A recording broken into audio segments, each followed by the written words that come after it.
तर चला आज झटपट बनवूया मंचुरियन. तर गेल्या बारच्यानं आपण एकदा ट्राय केलं तर ती सुकं होतं, तर ह्याच्यात आपण थोडासा रस्सा ठेवला. तर चला रेसिपी बघूया. तर इथं घेतलेलं आहे मी खिसून शिनी आणि ही वाटीनं मोजला तर 3 वाटी फुल आहे. त्यासाठी थोडंसं अद्रक लसूण पेस्ट करून घेतलेली आहे ते टाकलं आणि काळी मिरी पावडर आणि इथं आपलं कॉर्नफ्लॉवर टाकलं. तर कॉर्नफ्लॉवर 4 चमचे टाकलं आणि हे 3 चम्मच आपण टाकणार आहे मैदा. तर इथं मी 2 घेतले, नंतर आपण अजून नंतर टाकूया. तर इथे एक फुल चम्मच भरून असा गरम मसाला घेतला, थोडंसं चवीपुरतं मीठ टाकलं आणि ह्याला चांगलं आता आपण मिक्स करून घेऊया. तर त्यानंतर बघा इथं मी अशा छोट्या छोट्या गोळ्या करून घेतलेल्या आहेत आणि इथं तळून पण घेतलेलं आहे.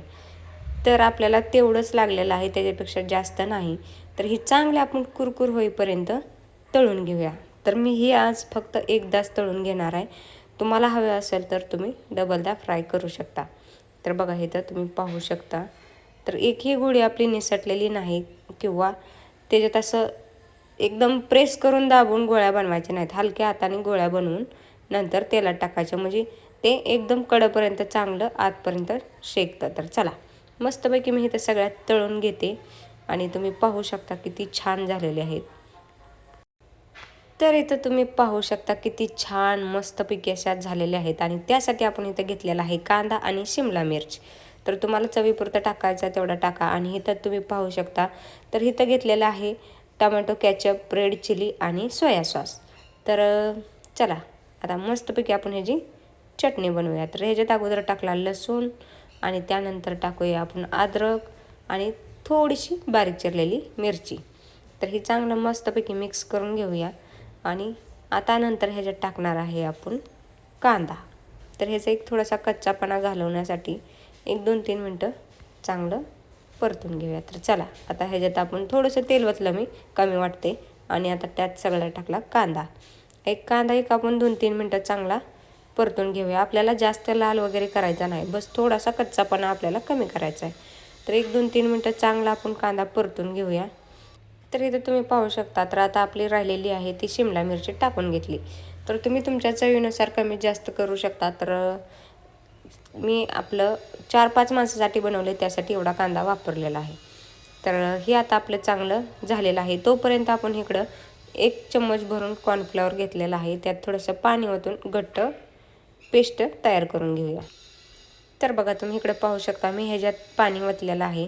तर मी भरपूर असा रस्सा बनवणार आहे. त्यात तुम्हाला रस्सा बनवायचा नसेल तर तुम्ही कमी करू शकता. तर ह्याच्यात टाकलं 2 चमचे सोया सॉस. तर 2 चमचे ही डार्क सॉस आहे, त्यामुळे 2 चमचे टाकलं. तर ही आहे 2 चमचे चिली सॉस.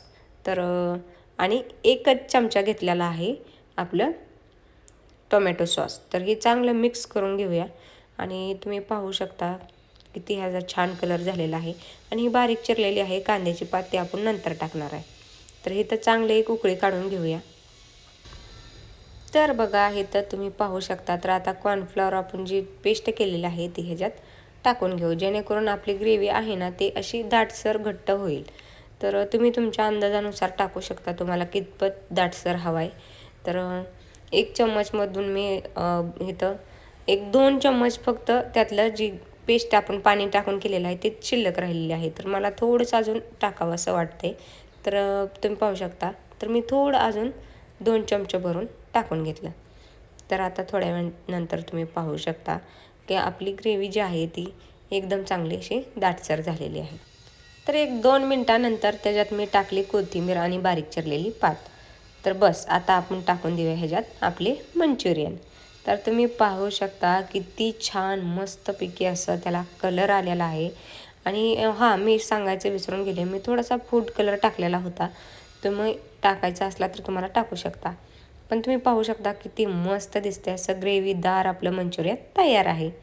तर चला इथे एक घेतली प्लेट आणि त्याच्यात घेऊया आपण काढून गरमागरम मंचुरियन. तर एवढं असं मस्तपैकी मुलांना खायला आवडतं ना, तर असं एकदा मी आठवड्यातून एकदा तर नक्की घरी ट्राय करते. आणि थोडंसं रस्सा ठेवल्यानंतर ना त्यात एकदम मस्त लागतं. तर नक्की एकदा ट्राय करा. तोपर्यंत बाय.